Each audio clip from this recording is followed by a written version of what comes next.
Hello ಗೆಳೆಯರೆ, KPSC ಅಡ್ಡಾ YouTube ಚಾನಲ್ಗೆ ಎಲ್ಲರಿಗೂ ಸ್ವಾಗತ. ನಾನು ನಿಮ್ಮ ವರ್ಚಸ್ವಿ. ಸೊ 3 ಮತ್ತು 4ನೇ ತಾರೀಕಿನ ಮೋಸ್ಟ್ ಎಕ್ಸ್ಪೆಕ್ಟೆಡ್ ಕ್ವಶನ್ಸ್ಗಳನ್ನು ನಾವು ಇವತ್ತು ಡಿಸ್ಕಸ್ ಮಾಡೋಣ. ಅದಕ್ಕಿಂತ ಮುಂಚೆ ಯಾರು ನಮ್ಮ ಟೆಲಿಗ್ರಾಮ್ ಚಾನಲನ್ನು ಫಾಲೋ ಮಾಡ್ತಿಲ್ವೋ ಅದರ ಲಿಂಕನ್ನು ಡಿಸ್ಕ್ರಿಪ್ಷನ್ ಬಾಕ್ಸ್ನಲ್ಲಿ ಕೊಡಲಾಗುತ್ತೆ. ಅಲ್ಲಿ ನೀವು ನಮ್ಮನ್ನು ಫಾಲೋ ಮಾಡ್ಬೋದು. ಪ್ರತಿನಿತ್ಯದ ಅಪ್ಡೇಟ್ಗಳಿಗಾಗಲಿ, ಕ್ವಿಸ್ಗಾಗಲಿ ಹಾಗೂ ಪ್ರತಿನಿತ್ಯ ನಾವು ನಡೆಸ್ತಿರುವಂಥ ಇನಿಷಿಯೇಟಿವ್ ಏನಿದೆ, ಇವಾಗ ನಾವು 2 ಟಾಪಿಕ್ಗಳನ್ನು ಕವರ್ ಮಾಡಿದ್ದೀವಿ. ಆಲ್ರೆಡಿ ಪಾಲಿಟಿಯ ಟಾಪಿಕನ್ನು ಕವರ್ ಮಾಡಿದ್ದೀವಿ ಮತ್ತು ಜಾಗ್ರಫಿ ಆಫ್ ಇಂಡಿಯಾದ ಮೊದಲನೇ ಭಾಗದ ಟಾಪಿಕನ್ನು ಕವರ್ ಮಾಡಿದ್ದೀವಿ. ಇವಾಗ ಸದ್ಯಕ್ಕೆ ಜಾಗ್ರಫಿ ಆಫ್ ಕರ್ನಾಟಕದ ಕ್ಲಾಸಸ್ ನಡೀತಾ ಇದೆ. ಸೊ ಪ್ರತಿನಿತ್ಯ 20 ಪ್ರಶ್ನೆಗಳನ್ನು ಆ ಟಾಪಿಕ್ಗೆ ಸಂಬಂಧಪಟ್ಟಂತೆ ನಾವು ಕೇಳಲಿದ್ದೇವೆ. ಸೊ ನೀವು ಓದಿ ಆನಂತರ ಕ್ವಿಸ್ಗಳನ್ನು ಅಟೆಂಡ್ ಮಾಡಿದರೆ ನಿಮ್ಮ ಪ್ರಿಪ್ರೇಷನ್ಗೂ ಕೂಡ ಅದು ಹೆಲ್ಪ್ ಆಗುತ್ತೆ. ಸೊ 3 ಮತ್ತು 4ನೇ ತಾರೀಕಿನ ಕರೆಂಟ್ ಅಫೇರ್ಸನ್ನು ಡಿಸ್ಕಸ್ ಮಾಡೋಣ. ಮೊದಲನೇ ಪ್ರಶ್ನೆ ಬಂದು national centre for radio astrophysics ಎಲ್ಲಿದೆ ಅನ್ನೋದು ಪ್ರಶ್ನೆ. National centre for radio astrophysics ಪುಣೆಯಲ್ಲಿದೆ. ಸೊ ಪುಣೆಯಲ್ಲಿ ಇನ್ನೂ ಹಲವಾರು ಇನ್ಸ್ಟಿಟ್ಯೂಟ್ಸ್ಗಳನ್ನು ನಾವು ಇದೇ ಕ್ಲಾಸ್ನಲ್ಲಿ ಡಿಸ್ಕಸ್ ಮಾಡಿದ್ವಿ. ಒಂದು ನ್ಯಾಷನಲ್ ಇನ್ಸ್ಟಿಟ್ಯೂಟ್ ಆಫ್ ವೈರಾಲಜಿ, ಅದು ಪುಣೆಯಲ್ಲೇ ಇದೆ. ಆ್ಯಂಡ್ ಇನ್ನೊಂದು ಯಾವುದು ಅಂತ ಕಮೆಂಟ್ ಬಾಕ್ಸ್ನಲ್ಲಿ ಬರೀರಿ. ಡಿಫೆನ್ಸಿಗೆ ಸಂಬಂಧಪಟ್ಟಿರುವಂಥದ್ದು ಅದು ಎಲ್ಲಿದೆ ಅನ್ನೋದು, ಆ ಇನ್ಸ್ಟಿಟ್ಯೂಟ್ ಯಾವುದು ಅನ್ನೋದನ್ನು ಕಮೆಂಟ್ ಬಾಕ್ಸ್ನಲ್ಲಿ ಬರೀರೋಕೆ, ಅದು ಪುಣೆಯಲ್ಲೇ ಇದೆ. So national centre for radio astrophysics ಯಾಕೆ ನ್ಯೂಸಲ್ಲಿ ಇತ್ತು ಅಂತ ಹೇಳಿದರೆ, ಸೂರ್ಯನ ಹೊರಭಾಗದ ಲೇಯರ್ ಏನಿದೆ, ಕೊರೋನಾ ಏನಿದೆ, ಅದರ ಹೀಟಿಂಗ್ ಏನಿದೆ, ಅದು ಹೀಟ್ ಆಗುವಂಥ ಕಾರಣವನ್ನು ಇಲ್ಲಿಯ ಸೈಂಟಿಸ್ಟ್ಗಳು ಕಂಡುಹಿಡಿದಿದ್ದಾರೆ. ಸೊ ಅದ್ರ ಮೇಲೆ ಹೆಚ್ಚಿನ ಲೈಟನ್ನು ಬೀರುವಂಥ ಐಡೆಂಟಿಫಿಕೇಷನನ್ನು ರೇಡಿಯೋ ಆಸ್ಟ್ರೋಫಿಸಿಕ್ಸ್ನ ಸೈಂಟಿಸ್ಟ್ಗಳು ಮಾಡಿದ್ದಾರೆ. ಸೊ ಅವರ ಪ್ರಕಾರ ನ್ಯಾನೋ ಫ್ಲೇರ್ಸ್ ಏನಿದ್ದಾವೆ, ಸೊ ರೇಡಿಯೋ ಫ್ಲೇರ್ಸು ಬರ್ತಿರೋದ್ರಿಂದ ಆ ಪರ್ಟಿಕ್ಯುಲರ್ ಕೊರೋನಾ ರೀಜನ್ ಹೀಟಪ್ ಆಗ್ತಾ ಇದೆ. ಸೂರ್ಯನ ಹೊರಗಡೆ ಇರುವಂಥ ಕೊರೋನಾ ರೀಜನ್ ಏನಿದೆ ಅದು ಹೀಟ್ ಆಗಲಿಕ್ಕೆ ಈ ನ್ಯಾನೋ ಫ್ಲೇರ್ಸ್ ಕಾರಣ ಅನ್ನೋದು ಅವರ ಹೊಸದಾಗಿ ಅವರು ಕಂಡುಹಿಡಿದಿರುವಂಥದ್ದು. ಓಕೆನಾ. ಸೊ ಪುಣೆಯಲ್ಲಿರುವಂಥ national centre for radio astrophysics exam point of ವ್ಯೂನಲ್ಲಿ ಬಹಳ ಇಂಪಾರ್ಟೆಂಟ್, ನೆನ್ಪಿಟ್ಕೊಳ್ಳಿ. ಓಕೆ. ಎರಡನೇ ಪ್ರಶ್ನೆಗೋಣ. Production linked initiative, component manufacturing scheme, modified electronic manufacturing cluster schemes are launch by. ಈ 3 ಸ್ಕೀಮ್ಗಳನ್ನು ಯಾವ ಮಿನಿಸ್ಟ್ರಿ ಲಾಂಚ್ ಮಾಡಿದೆ ಅನ್ನೋದು ಪ್ರಶ್ನೆ. ಇದಕ್ಕೆ ಸರಿಯಾದ ಉತ್ತರ ministry of electronics and information technology, MEITY ಅಂತ ಏನು ಕರಿತೀವಿ, ಮಿನಿಸ್ಟ್ರಿ ಏನಿದೆ.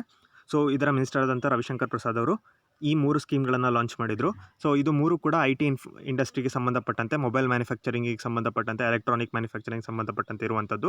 ಸೊ ಈ ಸ್ಕೀಮ್ಗಳ ಬಗ್ಗೆ ನಮಗೆ ಹೆಚ್ಚಾಗಿ ಪ್ರಶ್ನೆಗಳು ಬರೋದಿಲ್ಲ. ಬಟ್ ಈ ಸ್ಕೀಮ್ಗಳ ಹೆಸರುಗಳನ್ನು ಕೇಳಿ ಯಾವ ಮಿನಿಸ್ಟ್ರಿ ಲಾಂಚ್ ಮಾಡಿದೆ, ಯಾವುದಕ್ಕೆ ಸಂಬಂಧಪಟ್ಟಿದ್ದು ಅನ್ನೋದನ್ನು ಕೇಳ್ಬೋದು. ಸೊ ಪ್ರೊಡಕ್ಷನ್ ಲಿಂಕ್ಡ್ ಇನಿಷಿಯೇಟಿವ್ ಬಂದು ಎಲೆಕ್ಟ್ರಾನಿಕ್ ಮ್ಯಾನುಫ್ಯಾಕ್ಚರಿಂಗಿಗೆ ಸಂಬಂಧಪಟ್ಟಂತೆ ಇರುವುದು. ಈ ಸ್ಕೀಮ್ ಅಡಿಯಲ್ಲಿ ಒಟ್ಟು 10 ಕಂಪನಿಗಳು, 5 ರಾಷ್ಟ್ರೀಯ ಕಂಪನಿಗಳು ಅಂದರೆ ದೇಶದಲ್ಲಿರುವಂಥದ್ದು ಮತ್ತು 5 ಗ್ಲೋಬಲ್ ಕಂಪನಿಗಳು, ಅಂತಾರಾಷ್ಟ್ರೀಯ ಕಂಪನಿಗಳಿಗೆ ಪ್ರೋತ್ಸಾಹವನ್ನು ನೀಡಲಾಗುತ್ತೆ. ಈ ಸ್ಕೀಮಲ್ಲಿ ಬೆನಿಫಿಟನ್ನು ನೀಡಲಾಗುತ್ತೆ ಅಂತ ಅವರು ಹೇಳಿದ್ದಾರೆ. ಸೊ ಈ ಸ್ಕೀಮ್ನ ಇನ್ನೂ ಡೀಟೇಲ್ಸ್ಗಳು ನಮಗೆ ಅಗತ್ಯ ಇಲ್ಲ, ಇಷ್ಟನ್ನು ನೀವು ನೆನ್ಪಿಟ್ಕೊಂಡ್ರೆ ಸಾಕು. ಓಕೆನಾ. 3ನೇ ಪ್ರಶ್ನೆಗೋಣ. Which country has taken up Kohala hydro electric project in Pak occupied Kashmir. So ಒಂದು ನಿಮಿಷ. ಸೊ ಈ ರೀಜನ್ ಏನಿದೆ, LOC ಆ ಕಡೆ ಇರುವಂಥದ್ದು, ಇದನ್ನು ನಾವು ಪಾಕ್ ಆಕ್ಯುಪೈಡ್ ಕಾಶ್ಮೀರ್ ಅಂತ ಕರಿತೀವಿ. ಇದು ಗಿಲ್ಗಿಟ್ ಬಲ್ತಿಸ್ತಾನ್ ರೀಜನ್. ಈ ಗಿಲ್ಗಿಟ್ ಬಲ್ತಿಸ್ತಾನ್ ರೀಜನ್ನಲ್ಲಿ ನಾವು ಆಲ್ರೆಡಿ ಡೈಮರ್ ಭಾಷಾ ಡ್ಯಾಮ್ ಬಗ್ಗೆ ಡಿಸ್ಕಸ್ ಮಾಡಿದ್ವಿ ಹಿಂದಿನ ಕ್ಲಾಸ್ನಲ್ಲಿ. ನಾನು ಇದ್ರ ಬಗ್ಗೆ ಪ್ರಶ್ನೆ ಕೂಡ ಕೇಳಿದ್ದೆ. ಸೊ ಉತ್ತರವನ್ನು ಕೂಡ ನವೀನ್ ಅವ್ರು ಕೊಟ್ಟಿದ್ದರು. ಡೈಮರ್ ಭಾಷಾ ಡ್ಯಾಮ್ ಬಗ್ಗೆ, ಡ್ಯಾಮ್ ಕನ್ಸ್ಟ್ರಕ್ಷನನ್ನು ಕೂಡ ಚೈನಾ ಕೈಗೆತ್ತಿಕೊಳ್ಳುವಂಥ ಚಾನ್ಸಸ್ ಇದೆ. ಅದೇ ರೀತಿ ಈ ಪಾಕ್ ಆಕ್ಯುಪೈಡ್ ಕಾಶ್ಮೀರ್ನಲ್ಲೇ ಈ ಕೊಹಲಾ ಹೈಡ್ರೋ ಎಲೆಕ್ಟ್ರಿಕ್ ಪ್ರಾಜೆಕ್ಟ್ ಅನ್ನು ಕೂಡ ಚೈನಾ ವಹಿಸ್ಕೊಂಡಿದೆ. ಸೊ ಪಾಕಿಸ್ತಾನದ ಭಾರತದ ಪ್ರದೇಶವನ್ನು ಏನು ಪಾಕ್ ಆಕ್ಯುಪೈ ಮಾಡ್ಕೊಂಡಿದೆ, ಅಲ್ಲಿ ಈ ಪ್ರಾಜೆಕ್ಟು ಕನ್ಸ್ಟ್ರಕ್ಷನನ್ನು ಚೈನಾ ಒಪ್ಕೊಂಡಿದೆ. ಓಕೆನಾ. 3rd ಕ್ವಶನ್ಗೆ ಚೈನಾ ಸರಿಯಾದ ಉತ್ತರ. ಸೊ ಇನ್ನೊಂದು ನಾವು ಪ್ರಾಜೆಕ್ಟ್ ಮಾತಾಡಿದಂಥದ್ದು ಡೈಮರ್ ಭಾಷಾ ಡ್ಯಾಮ್. ಓಕೆನಾ. 4ನೇ ಪ್ರಶ್ನೆಗೋಣ. Global economic prospects report is publish by. So global economic prospects ರಿಪೋರ್ಟನ್ನು ವರ್ಲ್ಡ್ ಬ್ಯಾಂಕ್ ಪಬ್ಲಿಷ್ ಮಾಡುತ್ತೆ. ಪ್ರತಿ ವರ್ಷ ಪಬ್ಲಿಷ್ ಆಗುವಂಥ ಈ ಗ್ಲೋಬಲ್ ಎಕನಾಮಿಕ್ ಪ್ರಾಸ್ಪೆಕ್ಟ್ಸ್ ರಿಪೋರ್ಟ್ನಲ್ಲಿ, ಈ ವರ್ಷ 2020ರ ರಿಪೋರ್ಟ್ನಲ್ಲಿ ಈ ಕೋವಿಡಿಂದಾಗಿ 60 ಮಿಲಿಯನ್ಗೂ ಹೆಚ್ಚು ಮಂದಿ ಬಡತನ ರೇಖೆಗಿಂತ ಕೆಳಗೆ ಹೋಗ್ತಾರೆ ಅಂತ ಹೇಳಿದೆ. ಅದೇ ರೀತಿ ಈಗ ಡೆವಲಪಿಂಗ್ ಕಂಟ್ರೀಸ್ ಏನಿದೆ ಮತ್ತು ಅಂಡರ್ ಡೆವಲಪ್ಡಿಂಗ್ ಕಂಟ್ರೀಸ್ ಏನಿದ್ದಾವೆ ಅಥವಾ ಎಮರ್ಜಿಂಗ್ ಕಂಟ್ರೀಸ್ ಏನಿದ್ದಾವೆ, ಈ ಕಂಟ್ರೀಸ್ಗಳಿಗೆ ಬಹಳಷ್ಟು ತೊಂದರೆ ಆಗಲಿದೆ ಅಂತ ಕೂಡ ಪ್ರಾಸ್ಪೆಕ್ಟ್ಸ್ ರಿಪೋರ್ಟ್ನಲ್ಲಿ ಹೇಳಿದೆ. ಬಟ್ ನಮಗೆ ಇಲ್ಲಿ ಯಾವ ರಿಪೋರ್ಟ್ ಯಾರು ಪಬ್ಲಿಷ್ ಮಾಡ್ತಾರೆ ಅನ್ನೋದಷ್ಟೇ ಇಂಪಾರ್ಟೆಂಟ್. ಗ್ಲೋಬಲ್ ಎಕನಾಮಿಕ್ ಪ್ರಾಸ್ಪೆಕ್ಟ್ಸ್ ರಿಪೋರ್ಟ್ಸನ್ನು ವರ್ಲ್ಡ್ ಬ್ಯಾಂಕ್ ಪಬ್ಲಿಷ್ ಮಾಡುತ್ತೆ. ಓಕೆನಾ. 5ನೇ ಪ್ರಶ್ನೆಗೋಣ. Depsang plain seen in news recently is a site of conflict of India with. So India ಮತ್ತು ಯಾವ ದೇಶದ ನಡುವೆ ಡಿಪ್ಸಿಂಗ್ ಪ್ಲೇನ್ ಏನಿದೆ ಅಲ್ಲಿ ಕಾನ್ಫ್ಲಿಕ್ಟ್ಗಳು ನಡೆಯುತ್ತೆ ಅನ್ನೋದು. ಸೊ ಆಲ್ರೆಡಿ ನಾವು ಬಹಳಷ್ಟು ಪ್ರದೇಶಗಳ ಬಗ್ಗೆ ಡಿಸ್ಕಸ್ ಮಾಡಿದ್ವಿ, ಅದು ನ್ಯೂಸ್ನಲ್ಲಿ ಇತ್ತು. ಅದರಲ್ಲಿ ಈ ಡೀಪ್ಸಿಂಗ್ ಪ್ಲೇನ್ ಕೂಡ ಒಂದು. ಚೈನಾ ಇದಕ್ಕೆ ಸರಿಯಾದ ಉತ್ತರ. ಗಾಲ್ವಾನ್ ವ್ಯಾಲಿ ಆಗಿರ್ಬೋದು, ಡೀಪ್ಸಿಂಗ್ ಪ್ಲೇನ್ ಆಗಿರ್ಬೋದು, ಪ್ಯಾಂಗಾಂಗ್ ತ್ಸೋ ಲೇಕ್ ಆಗಿರ್ಬೋದು, ಪ್ಯಾಂಗಾಂಗ್ ತ್ಸೋ ಲೇಕ್ ಅದು ಕೂಡ ಇಲ್ಲೇ ಬರುತ್ತೆ. ಸೊ ಪ್ಯಾಂಗಾಂಗ್ ತ್ಸೋ ಲೇಕ್ ಆಗಿರ್ಬೋದು, ಇವೆಲ್ಲವೂ ಕೂಡ ಕಾನ್ಫ್ಲಿಕ್ಟ್ ಸೈಟ್ಸು. ಇಲ್ಲಿ ಭಾರತ ಮತ್ತು ಚೈನಾ ಮಿಲಿಟ್ರಿ 2-3 ಬಾರಿ ಕಾನ್ಫ್ಲಿಕ್ಟಿಗೆ ಕಾರಣ ಮಾಡಿಕೊಟ್ಟಿದೆ. ಸೊ ಅದರಿಂದ ಈ ರೀಜನ್ಗಳು ಬಹಳ ಇಂಪಾರ್ಟೆಂಟ್, ಎಕ್ಸಾಮ್ನಲ್ಲಿ ಬರುವಂಥ ಚಾನ್ಸಸ್ ಇರುತ್ತೆ. 6ನೇ ಪ್ರಶ್ನೆಗೋಣ. Pashmina shawl is a GI tag product of. So pashmina ಶಾಲ್ಗಳ ಬಗ್ಗೆ ನೀವು ಕೇಳಿರ್ಬೋದು. ಈ ಪಾಶ್ಮಿನಾ ಶಾಲ್ಗಳು ಯಾವ ರಾಜ್ಯದಲ್ಲಿ ಹೆಚ್ಚಾಗಿ ಪ್ರೊಡ್ಯೂಸ್ ಮಾಡಲಾಗುತ್ತೆ ಅನ್ನೋದು ಪ್ರಶ್ನೆ. ಇದಕ್ಕೆ ಸರಿಯಾದ ಉತ್ತರ ಜಮ್ಮು ಕಾಶ್ಮೀರ್. 7ನೇ ಪ್ರಶ್ನೆ ನೋಡೋಣ. Changpa is a seminomadic tribe in which region? So Changpa ಅನ್ನೋ ಕಮ್ಯುನಿಟಿ ನಾವು ಈ ಪಾಶ್ಮಿನಾ ಶಾಲ್ ಅಥವಾ ಕಾಶ್ಮೀರಿ ಶಾಲ್ ಅಂತ ಏನು ಕರಿತೀವಿ, ಸೊ ಪಾಶ್ಮಿನಾ ಶಾಲನ್ನು ಕಾಶ್ಮೀರಿ ಶಾಲ್ ಅಂತ ಕೂಡ ಕರಿತೀವಿ. ಸೊ ಈ ಚಾಂಗ್ಪಾ ಟ್ರೈಬ್ಸ್ ಇಲ್ಲಿ ಕಾಣಿಸ್ತಿದ್ದಾವಲ್ಲ, ಇವನ್ನ ಪಾಶ್ಮಿನಾ ಗೋಡ್ಸ್ ಅಂತ ಕರೀತಾರೆ ಅಥವಾ ಚಾಂಗಿ ಗೋಡ್ಸ್ ಅಂತ ಕರೀತಾರೆ. ಈ ಪರ್ಟಿಕ್ಯುಲರ್ ಟೈಪ್ ಆಫ್ ಗೋಡ್ಸಿಂದ ಈ ಕಾಶ್ಮೀರಿ ವೂಲ್ನ ಅಥವಾ ಪಾಶ್ಮಿನಾ ವೂಲ್ನ ಪ್ರೊಡ್ಯೂಸ್ ಮಾಡಲಾಗುತ್ತೆ. ಅದರಿಂದಾಗಿ ಶಾಲ್ಸ್ಗಳನ್ನು ಪ್ರೊಡ್ಯೂಸ್ ಮಾಡಲಾಗುತ್ತೆ. ಈ ಚಾಂಗ್ಪಾ ಕಮ್ಯುನಿಟಿ ಹೆಚ್ಚಾಗಿ ಈ ಕೆಲಸದಲ್ಲಿ ತೊಡಗಿಕೊಳ್ಳುತ್ತೆ. ಓಕೆನಾ, ಈ ಗೋಟ್ ಟ್ರೇಡಿಂಗ್ನಲ್ಲಿ ತೊಡಗಿಕೊಂಡಿರುತ್ತೆ. ಸೊ ಹಾಗಾಗಿ ಇವು ಬಹಳ ಇಂಪಾರ್ಟೆಂಟ್. ಸೊ ಅವುಗಳನ್ನು ಈ ಪರ್ಟಿಕ್ಯುಲರ್ ಡೊಮ್ಯಾಟಿಕ್ ಟ್ರೈಬನ್ನು ಲಡಾಖ್ನಲ್ಲಿ ನಾವು ನೋಡ್ಬೋದು. ಓಕೆ, 8ನೇ ಪ್ರಶ್ನೆಗೋಣ. The propose G11 countries will not include which of the following country? So ನಾವು ಆಲ್ರೆಡಿ G7 ಬಗ್ಗೆ ಡಿಸ್ಕಸ್ ಮಾಡಿದ್ವಿ ಹಾಗೂ G8 ಬಗ್ಗೆ ಕೂಡ ಡಿಸ್ಕಸ್ ಮಾಡಿದ್ವಿ. G7 ಪ್ಲಸ್ ರಷ್ಯಾ G8 ಅನ್ನು ಮಾಡುತ್ತೆ. G11 ಇತ್ತೀಚೆಗೆ ನ್ಯೂಸ್ನಲ್ಲಿತ್ತು. G11 ಬಂದು ಈ ರಷ್ಯಾ ಜೊತೆಗೆ ಇಂಡಿಯಾ, ಆಸ್ಟ್ರೇಲಿಯಾ ಮತ್ತು ಸೌತ್ ಕೊರಿಯಾ, ಭಾರತ, ಆಸ್ಟ್ರೇಲಿಯಾ ಮತ್ತು ಸೌತ್ ಕೊರಿಯಾನ ಸೇರಿದರೆ G11 ಅನ್ನೋ ಒಂದು ಗ್ರೂಪಿಂಗನ್ನು ಮಾಡಬೇಕು, ಅದನ್ನು ಇನ್ಕ್ರೀಸ್ ಮಾಡಬೇಕು, ಚೈನಾವನ್ನು ಕೌಂಟರ್ ಮಾಡಲಿಕ್ಕೆ ಅನ್ನೋದು US ಇನಿಷಿಯೇಟಿವ್ ಇದು.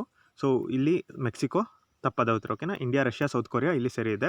ಸೊ G11 ಕಂಟ್ರೀಸ್ ಪ್ರಪೋಸಲ್ನಲ್ಲಿ ರಷ್ಯಾ, ಆಸ್ಟ್ರೇಲಿಯಾ, ಸೌತ್ ಕೊರಿಯಾ ಮತ್ತು ಇಂಡಿಯಾವನ್ನು ಇನ್ಕ್ಲೂಡ್ ಮಾಡಲಾಗಿದೆ, ಮೆಕ್ಸಿಕೋ ಇಲ್ಲ. ಸೊ ಮೆಕ್ಸಿಕೋನ ಎಲಿಮಿನೇಟ್ ಮಾಡಿದರೆ ಬಾಕಿ ಉತ್ತರ ಸಿಗುತ್ತೆ. 9ನೇ ಪ್ರಶ್ನೆಗೋಣ. The name of the cyclone that hit the western coast of India in 2020? 2020ರಲ್ಲಿ ವೆಸ್ಟರ್ನ್ ಕೋಸ್ಟ್ಗೆ ಅರೇಬಿಯನ್ ಸಿ ಮೂಲಕ ಬಂದಪ್ಪಳಿಸಿರುವಂಥ ಸೈಕ್ಲೋನ್ನ ಹೆಸರೇನು ಅನ್ನೋದು ಪ್ರಶ್ನೆ. ಸೊ ಮುಂಬೈ ಮತ್ತು ಗುಜರಾತ್ ಪ್ರಾಂತ್ಯದಲ್ಲಿ ಬಹಳ ಡಿಸ್ಟ್ರಕ್ಷನ್ ಅಂತ ಮಾಡಿರುವಂಥದ್ದು. ಸೊ ಅದು ನಿಸರ್ಗ. ನಾವು ಆಲ್ರೆಡಿ ಅಂಫಾನ್ ಸೈಕ್ಲೋನ್ ಬಗ್ಗೆ ಡಿಸ್ಕಸ್ ಮಾಡಿದ್ವಿ ಹಿಂದಿನ ಕ್ಲಾಸ್ನಲ್ಲಿ. ಅದು ಬೇ ಆಫ್ ಬೆಂಗಾಲ್ನಲ್ಲಿ ಒರಿಜಿನೇಟ್ ಆಗಿದ್ದಂಥದ್ದು. ಸೊ ಅದು ವೆಸ್ಟ್ ಬೆಂಗಾಲ್, ಒಡಿಸ್ಸಾದಲ್ಲಿ ಡಿಸ್ಟ್ರಕ್ಷನನ್ನು ಮಾಡಿತ್ತು, ಮಳೆಯನ್ನು ತಂದಿತ್ತು. ಸೊ ಈಗ 9ನೇ ಪ್ರಶ್ನೆಗೆ ಉತ್ತರ ನಿಸರ್ಗ. ಸೊ IMD ಹೇಗೆ ನೇಮಿಂಗನ್ನು ಮಾಡುತ್ತೆ ಅನ್ನೋದ್ರ ಬಗ್ಗೆ ನಾವು ಇವತ್ತು ಡಿಸ್ಕಸ್ ಮಾಡೋಣ. ಇಂಡಿಯನ್ ಮೆಟ್ರಲಾಜಿಕಲ್ ಡಿಪಾರ್ಟ್ಮೆಂಟು ಇಲ್ಲಿವರೆಗೂ ಅಂಫಾನ್ ಇದೆಯಲ್ಲ, ಅಂಫಾನ್ವರೆಗೂ ಒಟ್ಟು 64 ಸೈಕ್ಲೋನ್ಗಳನ್ನು ನೇಮ್ ಮಾಡಿತ್ತು. ನಿಸರ್ಗದಿಂದ ಹೊಸ ಲಿಸ್ಟ್ ಸ್ಟಾರ್ಟ್ ಆಗಿದೆ. ಸೊ ಇಲ್ಲಿ ನಾರ್ತ್ ಇಂಡಿಯನ್ ಓಷನ್ನಲ್ಲಿರುವಂಥ 13 ರಾಷ್ಟ್ರಗಳು 13 ಹೆಸರುಗಳನ್ನು ಕೊಟ್ಟಿರ್ತವೆ. ಅದರ ಒಂದು ಲಿಸ್ಟನ್ನು ಪ್ರಿಪೇರ್ ಮಾಡಲಾಗಿರುತ್ತೆ. ಸೊ ಆ ಲಿಸ್ಟ್ ಆರ್ಡರ್ನಲ್ಲಿ ದೇಶಗಳ ಹೆಸರುಗಳನ್ನು ಆಲ್ಫಾಬೆಟಿಕಲ್ ಆರ್ಡರಲ್ಲಿ ಮೆನ್ಷನ್ ಮಾಡಲಾಗುತ್ತೆ. ಈಗ ಫಸ್ಟ್ ಬಾಂಗ್ಲಾದೇಶ್, ಸೊ ನಿಸರ್ಗವನ್ನು ಬಾಂಗ್ಲಾದೇಶ್ ಕೊಟ್ಟಿದೆ. ನೆಕ್ಸ್ಟ್ ಆರ್ಡರಲ್ಲಿ ಇಂಡಿಯಾ ಇದೆ. ಸೊ ಇಂಡಿಯಾ ನೆಕ್ಸ್ಟ್ ಸೈಕ್ಲೋನ್ಗೆ ಹೆಸರು ಗತಿ ಅಂತ ಕೊಟ್ಟಿದೆ. ಗತಿ ಅಂದರೆ ಸ್ಪೀಡ್.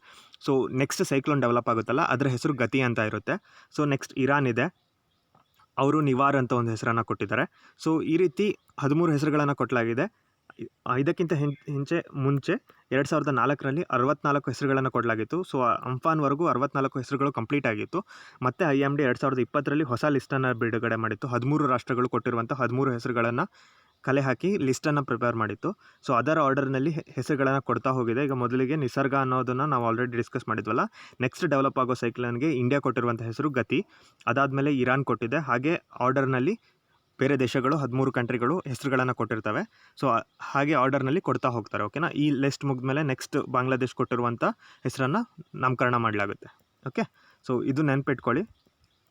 ಇದು ನಿಸರ್ಗ ಸರಿಯಾದ ಉತ್ತರ.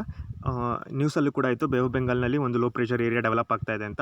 ಸೊ ಅದೇನಾದರೂ ಸೈಕ್ಲೋನಾಗಿ ಕನ್ವರ್ಟ್ ಆದರೆ ಅದರ ಹೆಸರು ಗತಿ ಅಂತ ಇರುತ್ತೆ. ಓಕೆ, ಗತಿ ಅಂದರೆ ಸ್ಪೀಡ್. ಈ ಹೆಸರನ್ನು ಇಂಡಿಯಾ ಕೊಟ್ಟಿರುತ್ತೆ. ಓಕೆ, ಸೊ ಇದಕ್ಕೆ ಉತ್ತರ ನಿಸರ್ಗ.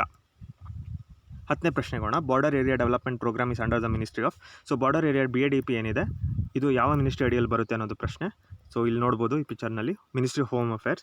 ಸೊ ಇದು ಯಾಕೆ ನ್ಯೂಸಲ್ಲಿ ಇತ್ತು ಅಂತ ಹೇಳಿದರೆ, ಚೈನಾ ಮತ್ತು ಭಾರತದ ನಡುವೆ ಘರ್ಷಣೆಗಳು ಹೆಚ್ಚಾಗ್ತಾ ಇರೋ ಸಂದರ್ಭದಲ್ಲಿ ಬಾರ್ಡರ್ ಏರಿಯಾ ಡೆವಲಪ್ಮೆಂಟ್ಗೋಸ್ಕರ ಹಣವನ್ನು ಹೋಮ್ ಮಿನಿಸ್ಟ್ರಿ ತೆಗೆದಿಟ್ಟಿದೆ. ಸೊ ಆ ಹಣವನ್ನು ಖರ್ಚು ಮಾಡಲಿಕ್ಕೆ ಆದೇಶವನ್ನು ನೀಡಿದೆ. ಇನ್ಫ್ರಾಸ್ಟ್ರಕ್ಚರ್ ಡೆವಲಪ್ ಮಾಡಲಿಕ್ಕೆ, ರೋಡ್ಸ್ ಆಗಿರ್ಬೋದು, ಬಾರ್ಡರ್ ಏರಿಯಾಸಲ್ಲಿ ಇನ್ಫ್ರಾಸ್ಟ್ರಕ್ಚರ್ ಡೆವಲಪ್ ಮಾಡಲಿಕ್ಕೆ ಹಣವನ್ನು ತೆಗೆದಿಟ್ಟಿದೆ. ಸೊ ಅದರಿಂದ ಬಾರ್ಡರ್ ಏರಿಯಾ ಡೆವಲಪ್ಮೆಂಟ್ ಪ್ರೋಗ್ರಾಮ್ ನ್ಯೂಸ್ನಲ್ಲಿತ್ತು. ಇದು ಹೋಮ್ ಅಫೇರ್ಸ್ ಮಿನಿಸ್ಟ್ರಿ ಅಡಿಯಲ್ಲಿ ಬರುತ್ತೆ. ನಾವು ಇನ್ನೊಂದು ಆರ್ಗನೈಸೇಷನ್ ಬಗ್ಗೆ ಮಾತನಾಡಿದ್ವಿ ಹಿಂದೆ, ಬಾರ್ಡರ್ ರೋಡ್ಸ್ ಆರ್ಗನೈಸೇಷನ್, ಅದು ಡಿಫೆನ್ಸ್ ಮಿನಿಸ್ಟ್ರಿ ಅಡಿಯಲ್ಲಿ ಬರುತ್ತೆ. ಓಕೆನಾ, ಸೊ BADP ಬಂದು ಹೋಮ್ ಮಿನಿಸ್ಟ್ರಿ ಅಡಿಯಲ್ಲಿ ಬರುತ್ತೆ. ಬಾರ್ಡರ್ ರೋಡ್ಸ್ ಆರ್ಗನೈಸೇಷನ್ ಬಂದು ಡಿಫೆನ್ಸ್ ಮಿನಿಸ್ಟ್ರಿ ಅಡಿಯಲ್ಲಿ ಬರುತ್ತೆ. 11ನೇ ಪ್ರಶ್ನೆಗೋಣ. India recently sign mutual logistic support agreement with? So Bharat ಯಾವ ದೇಶದೊಂದಿಗೆ ಮ್ಯೂಚುವಲ್ ಲಾಜಿಸ್ಟಿಕ್ ಸಪೋರ್ಟ್ ಅಗ್ರಿಮೆಂಟನ್ನು ಸೈನ್ ಮಾಡಿದೆ ಅನ್ನೋದು ಪ್ರಶ್ನೆ. ಇದಕ್ಕೆ ಸರಿಯಾದ ಉತ್ತರ ಆಸ್ಟ್ರೇಲಿಯಾ. ನೀವು ಇಲ್ಲಿ ನೋಡ್ಬೋದು, ಇವರು ಸ್ಕಾಟ್ ಮಾರಿಸನ್, ಆಸ್ಟ್ರೇಲಿಯಾದ ಪ್ರಧಾನಿ. ಸೊ ಅವರ ಜೊತೆ ಭಾರತ ತನ್ನ ಮೊದಲ ವಿರ್ಚುವಲ್ ಸಮ್ಮಿಟನ್ನು ಮಾಡಿತ್ತು. ವಿರ್ಚುವಲ್ ಸಮ್ಮಿಟ್ ಆನ್ಲೈನ್ನಲ್ಲಿ ನಡೆದಂಥದ್ದು. ಸಮ್ಮಿಟ್ನಲ್ಲಿ ಭಾರತ ಮತ್ತು ಆಸ್ಟ್ರೇಲಿಯಾದ ಪ್ರಧಾನಿಗಳು ಈ ಮ್ಯೂಚುವಲ್ ಲಾಜಿಸ್ಟಿಕ್ ಸಪೋರ್ಟ್ ಅಗ್ರಿಮೆಂಟನ್ನು ಸೈನ್ ಮಾಡಿದರು. ಸೊ ಇದರಿಂದ ಏನಾಗುತ್ತೆ ಅಂತ ಹೇಳಿದರೆ, ಭಾರತ ಮತ್ತು ಆಸ್ಟ್ರೇಲಿಯಾ ತನ್ನ ಸೈನ್ಯದ ಬೇರೆ ನೀಡ್ಸ್ಗೋಸ್ಕರ, ಈಗ ಭಾರತ ಆಸ್ಟ್ರೇಲಿಯಾ ಕೋಸ್ಟ್ನಲ್ಲಿ ಎಲ್ಲರೂ ಟ್ರಾವೆಲ್ ಮಾಡ್ತಾ ಇದ್ದರೆ ಅದರ ಬೇಸಸ್ಗಳಲ್ಲಿ ಫುಡ್ಗಾಗಲಿ, ಫ್ಯೂಯಲ್ಗಾಗಲಿ ಅಥವಾ ಮೆಡಿಕಲ್ ಫೆಸಿಲಿಟೀಸ್ಗಾಗಲಿ ಅಲ್ಲಿ ಡಾಕ್ ಮಾಡ್ಬೋದು, ತನ್ನ ಮಿಲಿಟ್ರಿ ಫೆಸಿಲಿಟೀಸ್ಗಳನ್ನು ಅಥವಾ ಮಿಲಿಟ್ರಿ ಎಕ್ವಿಪ್ಮೆಂಟ್ಸ್ಗಳನ್ನು ಅಲ್ಲಿ ಡಾಕ್ ಮಾಡ್ಬೋದು. ಸೊ ಇದರಿಂದಾಗಿ ಭಾರತ ಮತ್ತು ಆಸ್ಟ್ರೇಲಿಯಾ ನಡುವೆ ಸಂಬಂಧಗಳು ಇನ್ನೂ ಗಟ್ಟಿಗೊಳ್ಳುತ್ತೆ. ಸೊ ಡಿಫೆನ್ಸ್ ಅಗ್ರಿಮೆಂಟ್ ಇದು, ಮ್ಯೂಚುವಲ್ ಲಾಜಿಸ್ಟಿಕ್ಸ್, ಡಿಫೆನ್ಸ್ಗೆ ಸಂಬಂಧಪಟ್ಟಂಥ ಲಾಜಿಸ್ಟಿಕ್ಸ್ಗಳನ್ನು ಭಾರತದ ಬೇಸ್ಗಳಲ್ಲಿ ಆಸ್ಟ್ರೇಲಿಯಾ ಉಪಯೋಗಿಸ್ಬೋದು, ಆಸ್ಟ್ರೇಲಿಯಾದ ಬೇಸ್ಗಳಲ್ಲಿ ಭಾರತ ಉಪಯೋಗಿಸ್ಬೋದು. ಇದು ಮ್ಯೂಚುವಲ್ ಲಾಜಿಸ್ಟಿಕ್ಸ್ ಅಗ್ರಿಮೆಂಟ್. ಭಾರತ ಇದನ್ನು ಆಸ್ಟ್ರೇಲಿಯಾ ಜೊತೆ ಸೈನ್ ಮಾಡಿದೆ. ಓಕೆನಾ. 11ನೇ ಪ್ರಶ್ನೆ ಆಯಿತು. 12ನೇ ಪ್ರಶ್ನೆಗೋಣ. Operation Sugam is launch by Ganjam district which is in the state of. So Ganjam ಡಿಸ್ಟ್ರಿಕ್ಟ್ನಲ್ಲಿ ಒಂದು ಆಪರೇಷನ್ ಸುಗುಮ್ ಅನ್ನೋದನ್ನು ಸ್ಟಾರ್ಟ್ ಮಾಡಿದರು. ಇದರ ಮುಖ್ಯ ಉದ್ದೇಶ ಏನಪ್ಪ ಅಂತ ಹೇಳಿದರೆ, ಈ ಪರ್ಟಿಕ್ಯುಲರ್ ಡಿಸ್ಟ್ರಿಕ್ಟ್ನಲ್ಲಿ, ಗಂಜಾಮ್ ಡಿಸ್ಟ್ರಿಕ್ಟ್ನಲ್ಲಿ ಯಾವುದೇ ವಲಸಿಗರು ನಡೆದುಕೊಂಡು ಹೋಗಬಾರ್ದು, ಅವರಿಗೆ ಟ್ರಾವೆಲ್ ಫೆಸಿಲಿಟಿಯನ್ನು ಅರೇಂಜ್ ಮಾಡುವಂಥದ್ದು ಈ ಒಂದು ಆಪರೇಷನ್ ಸುಗುಮ್ನ ಉದ್ದೇಶ ಆಗಿತ್ತು. ಈ ಗಂಜಾಮ್ ಡಿಸ್ಟ್ರಿಕ್ಟ್ ಒಡಿಶಾದಲ್ಲಿದೆ. ಹೆಚ್ಚು ಏನಿಲ್ಲ. ಆಪರೇಷನ್ ಸುಗಮ್ ಬಗ್ಗೆ ಕೇಳಿದರೆ ಗಂಜಾಮ್ ಡಿಸ್ಟ್ರಿಕ್ಟ್ ಕೇಳ್ಬೋದು, ಇಲ್ಲ ಯಾವ ಸ್ಟೇಟಲ್ಲಿದೆ ಅನ್ನೋದನ್ನ ಕೇಳ್ಬೋದು. ಓಕೆ. 13ನೇ ಪ್ರಶ್ನೆಗೋಣ. Visiting forces agreement seen in news recently is an agreement between. So visiting forces agreement ಬಂದು ಇಲ್ಲಿರುವಂಥ US ಡೊನಾಲ್ಡ್ ಟ್ರಂಪ್ ಮತ್ತು ಫಿಲಿಪೈನ್ಸ್ನ ಅಧ್ಯಕ್ಷರ ನಡುವೆ ಸೈನ್ ಆಗಿರುವಂಥ ಒಂದು ಅಗ್ರಿಮೆಂಟ್. ಈ ಅಗ್ರಿಮೆಂಟ್ ಸೇಮ್ ನಾವು ಮ್ಯೂಚುವಲ್ ಲಾಜಿಸ್ಟಿಕಲ್ ಸಪೋರ್ಟ್ ಅಗ್ರಿಮೆಂಟ್ ಬಗ್ಗೆ ಮಾತನಾಡಿದ್ವಲ್ಲ, ಸೇಮ್ ಥಿಂಗ್. ಅದು US ಮತ್ತು ಫಿಲಿಪೈನ್ಸ್ ನಡುವೆ ಇರುವಂಥದ್ದು ವಿಸಿಟಿಂಗ್ ಫೋರ್ಸಸ್ ಅಗ್ರಿಮೆಂಟ್. ಸೊ ಇದರಿಂದ ಹೊರಗಡೆ ಬರಲಿಕ್ಕೆ ಫಿಲಿಪೈನ್ಸ್ ಯೋಚನೆ ಮಾಡ್ತಾಯಿತ್ತು. But South China sea dispute ಬಗ್ಗೆ ನಾವು ಡಿಸ್ಕಸ್ ಮಾಡಿದ್ವಿ. ಸ್ಪಾಟ್ಲಿ ಐಲ್ಯಾಂಡ್ಸ್ ಆಗಿರ್ಬೋದು, ಪಾರ್ಸಲ್ ಐಲ್ಯಾಂಡ್ಸ್ ಆಗಿರ್ಬೋದು. ಸೊ ಚೈನಾ ನಡುವೆ ಫಿಲಿಪೈನ್ಸ್ಗೂ ಕೂಡ ಅದರಲ್ಲಿ ತೊಂದರೆ ಇರೋದ್ರಿಂದ ಫಿಲಿಪೈನ್ಸ್ ಈ ಅಗ್ರಿಮೆಂಟಿಂದ ಹೊರಗೆ ಬರೋದಕ್ಕೆ ಏನು ಯೋಚನೆ ಮಾಡ್ತಾಯಿತ್ತು ಅದನ್ನು ಕೈ ಬಿಟ್ಟಿದೆ. ಸೊ ಹಾಗಾಗಿ ನ್ಯೂಸ್ನಲ್ಲಿತ್ತು ವಿಸಿಟಿಂಗ್ ಫೋರ್ಸಸ್ ಅಗ್ರಿಮೆಂಟ್ ಅಂತ ಏನಾದ್ರು ಕೇಳಿದರೆ ಅದು US ಆ್ಯಂಡ್ ಫಿಲಿಪೈನ್ಸ್ ನಡುವೆ ಸೈನ್ ಆಗಿರುವಂಥ ಒಂದು ಅಗ್ರಿಮೆಂಟ್. ಸೊ ಅದರಿಂದ ಹೊರಗಡೆ ಬರಲಿಕ್ಕೆ ಫಿಲಿಪೈನ್ಸ್ ಯೋಚನೆ ಮಾಡ್ತಿತ್ತು. ಇವಾಗ ಆ ನಿರ್ಧಾರವನ್ನು ಕೈ ಬಿಟ್ಟಿದೆ. ಸೊ ಸೌತ್ ಚೈನಾ ಸಿ ಮತ್ತು ಚೈನಾದ ಇತ್ತೀಚಿನ ನಿರ್ಧಾರಗಳಿಂದಾಗಿ ಫಿಲಿಪೈನ್ಸ್ ಈ ನಿರ್ಧಾರಕ್ಕೆ ಬಂದಿದೆ. ಓಕೆನಾ. 13ನೇದಕ್ಕೆ ಸರಿಯಾದ ಉತ್ತರ ಆಪ್ಷನ್ 3. 14ನೇ ಪ್ರಶ್ನೆಗೋಣ. Which of the following port was named as Shyam Prasad Mukherjee port. So Kolkata ಪೋರ್ಟನ್ನು ಶ್ಯಾಮ್ ಪ್ರಸಾದ್ ಮುಖರ್ಜಿ ಪೋರ್ಟ್ ಅಂತ ಮರುನಾಮಕರಣ ಮಾಡಲಾಗಿದೆ. Shyam Prasad Mukherjee freedom fighter. So BJPಯ ಮೊದಲನೇ ಫೌಂಡರ್ಸ್ನಲ್ಲಿ ಒಬ್ಬರು. ಓಕೆನಾ. ಸೊ ಹಾಗಾಗಿ ಈ ಪೋರ್ಟನ್ನು ಅವರ ಹೆಸರಲ್ಲಿ, ಅವರು ಕೋಲ್ಕತ್ತಾ ಮೂಲದವರು, ಹಾಗಾಗಿ ಅವರ ಹೆಸರನ್ನು ಇಡಲಾಗಿದೆ. ಓಕೆ. ಇದು ನ್ಯೂಸ್ನಲ್ಲಿತ್ತು. 15ನೇ ಪ್ರಶ್ನೆಗೋಣ. India recently signed memorandum of understanding. MOU ಅಂದರೆ memorandum of understanding for 10 years for environment cooperation with which country. Bharat ಯಾವ ದೇಶದೊಂದಿಗೆ ಪರಿಸರದಲ್ಲಿ ಏನಾದರೂ ನಿರ್ಧಾರಗಳನ್ನು ತೆಗೆದುಕೊಳ್ಳೋದ್ರಲ್ಲಿ ಕೋಆಪರೇಷನ್ಗೋಸ್ಕರ ಮತ್ತು ನ್ಯಾಚುರಲ್ ರಿಸೋರ್ಸ್ನ ಯೂಸೇಜ್ನಲ್ಲಿ ಯಾವುದಾದ್ರು ಕೋಆಪರೇಷನ್ಗೋಸ್ಕರ ಯಾವ ದೇಶದೊಂದಿಗೆ ಅಗ್ರಿಮೆಂಟನ್ನು ಸೈನ್ ಮಾಡಿದೆ ಅನ್ನೋದು, ಅಂಡರ್ಸ್ಟ್ಯಾಂಡಿಂಗನ್ನು ಸೈನ್ ಮಾಡಿದೆ ಅನ್ನೋದು ಭೂತಾನ್. ಸೊ ಇದರ ಮುಖ್ಯ ಉದ್ದೇಶ ಏನಪ್ಪ ಅಂತ ಹೇಳಿದರೆ, ಭಾರತ ಮತ್ತು ಭೂತಾನ್ ಏನಾದರೂ ನಿರ್ಧಾರಗಳನ್ನು ತೆಗೆದುಕೊಂಡ್ರೆ ಈ ವಿಷಯಗಳಲ್ಲಿ, ಪರಿಸರದ ವಿಷಯದಲ್ಲಿ ಮತ್ತು ನ್ಯಾಚುರಲ್ ರಿಸೋರ್ಸ್ ಯೂಸೇಜ್ನ ವಿಷಯದಲ್ಲಿ, ಸೊ ಅದು ಎರಡು ದೇಶದೊಂದಿಗೆ ಅವರ ಎಕ್ಸ್ಪೀರಿಯೆನ್ಸ್ಗಳನ್ನು ಶೇರ್ ಮಾಡೋದಕ್ಕಾಗಲಿ ಮತ್ತು ಬೆಸ್ಟ್ ಪ್ರಾಕ್ಟೀಸಸ್, ಈಗ ಭೂತಾನ್ನಲ್ಲಿ ಯಾವುದಾದ್ರು ಒಂದು ಪ್ರಾಕ್ಟೀಸ್ ಚೆನ್ನಾಗಿ ನಡೀತಾ ಇದೆ ಅಂತ ಹೇಳಿದರೆ ಅದನ್ನು ಭಾರತದೊಂದಿಗೆ ಹಂಚ್ಕೊಳ್ಳೋದ್ರಲ್ಲಾಗಲಿ ಪ್ರಯೋಜನವಾಗುತ್ತೆ. ಸೊ ಆ ನಿಟ್ಟಿನಲ್ಲಿ ಈ ಮೆಮೊರಾಂಡಮ್ ಆಫ್ ಅಂಡರ್ಸ್ಟ್ಯಾಂಡಿಂಗನ್ನು ಸೈನ್ ಮಾಡಲಾಗಿದೆ. ಭಾರತ ಮತ್ತು ಭೂತಾನ್ 1949ನಲ್ಲಿ ಒಂದು ಫ್ರೆಂಡ್ಶಿಪ್ ಅಗ್ರಿಮೆಂಟನ್ನು ಸೈನ್ ಮಾಡಿದ್ದಾರೆ. ಮತ್ತು ಅದನ್ನು ರೀಡಿಫೈನ್ ಮಾಡಿ 2007ರಲ್ಲಿ ಒಂದು ಫ್ರೆಂಡ್ಶಿಪ್ ಅಗ್ರಿಮೆಂಟನ್ನು ಸೈನ್ ಮಾಡಿದೆ. ಸೊ ಸದ್ಯದ ಮಟ್ಟಿಗೆ ಭಾರತ ಮತ್ತು ಭೂತಾನ್ ನಡುವಿನ ಸಂಬಂಧ ಬಹಳ ಚೆನ್ನಾಗಿದೆ. ಅದನ್ನು ಇನ್ನೂ ಗಟ್ಟಿಗೊಳಿಸುವಲ್ಲಿ ಈ ಮೆಮೊರಾಂಡಮ್ ಆಫ್ ಅಂಡರ್ಸ್ಟ್ಯಾಂಡಿಂಗ್ ಇನ್ನೂ ಸಹಾಯ ಮಾಡುತ್ತೆ. ಓಕೆನಾ. So memorandum of understanding environment cooperation ಮತ್ತು ನ್ಯಾಚುರಲ್ ರಿಸೋರ್ಸ್ ಯೂಸೇಜ್ ಬಗ್ಗೆ ಯಾರು ಸೈನ್ ಮಾಡಿದರು ಅಂತ ಹೇಳಿದರೆ ಭಾರತ ಮತ್ತು ಭೂತಾನ್ ಸೈನ್ ಮಾಡಿದ್ದು. ಓಕೆನಾ. 16ನೇ ಪ್ರಶ್ನೆಗೋಣ. Central institute of mining and fuel research ಎಲ್ಲಿದೆ ಅನ್ನೋದು. ಇದು ಧನ್ಬಾದ್, ಜಾರ್ಖಂಡ್ನಲ್ಲಿರುವಂಥ ಧನ್ಬಾದ್ನಲ್ಲಿ ಸಿಗುತ್ತೆ ಈ ಇನ್ಸ್ಟಿಟ್ಯೂಟ್. ಸೊ ಬಿಹಾರ್ ಬಗ್ಗೆ ಒಂದು ಆರ್ಟಿಕಲ್ ಇತ್ತು, ಅದರಲ್ಲಿ ಈ ಇನ್ಸ್ಟಿಟ್ಯೂಟ್ ಬಗ್ಗೆ ಮೆನ್ಷನ್ ಮಾಡಲಾಗಿತ್ತು. ಓಕೆನಾ. ಸೊ ಇದು ಇವತ್ತಿನ ಕ್ಲಾಸ್. ಆ್ಯಂಡ್ ಈ ಕ್ಲಾಸಸ್ ನಿಮಗೆ ಇಷ್ಟ ಆಗ್ತಿದ್ರೆ ಶೇರ್ ಮಾಡಿ, ಸಬ್ಸ್ಕ್ರೈಬ್ ಮಾಡಿ, ಹಾಗೂ ಬೆಲ್ ಬಟನನ್ನು ಒತ್ತಿ. ಸೊ ದಟ್ ಏನಾದರೂ ಹೊಸ ವೀಡಿಯೋಸ್ ಹಾಕಿದಾಗ ನಿಮಗೆ ಇನ್ಫಾರ್ಮೇಷನ್ ಎಲ್ಲರಿಗಿಂತ ಮುಂಚೆ ಬಂದು ತಲುಪುತ್ತೆ. ಆ್ಯಂಡ್ ಯಾರು ಇದುವರೆಗೂ ನಮ್ಮ ಟೆಲಿಗ್ರಾಮ್ ಚಾನಲನ್ನು ಫಾಲೋ ಮಾಡ್ತೀರೋ ಅದರ ಲಿಂಕ್ ಡಿಸ್ಕ್ರಿಪ್ಷನ್ ಬಾಕ್ಸ್ನಲ್ಲಿದೆ, ಅಲ್ಲಿ ನೀವು ನಮ್ಮ ಟೆಲಿಗ್ರಾಮ್ ಚಾನಲನ್ನು ಫಾಲೋ ಮಾಡ್ಬೋದು. ಆ್ಯಂಡ್ 5ನೇ ಮತ್ತು 6ನೇ ತಾರೀಕಿನ ಕ್ಲಾಸ್ ಕೂಡ ಸದ್ಯದಲ್ಲೇ ಅಪ್ಲೋಡ್ ಆಗುತ್ತೆ. ಸೊ ಅಲ್ಲಿವರೆಗೂ take care, good bye, have a good day.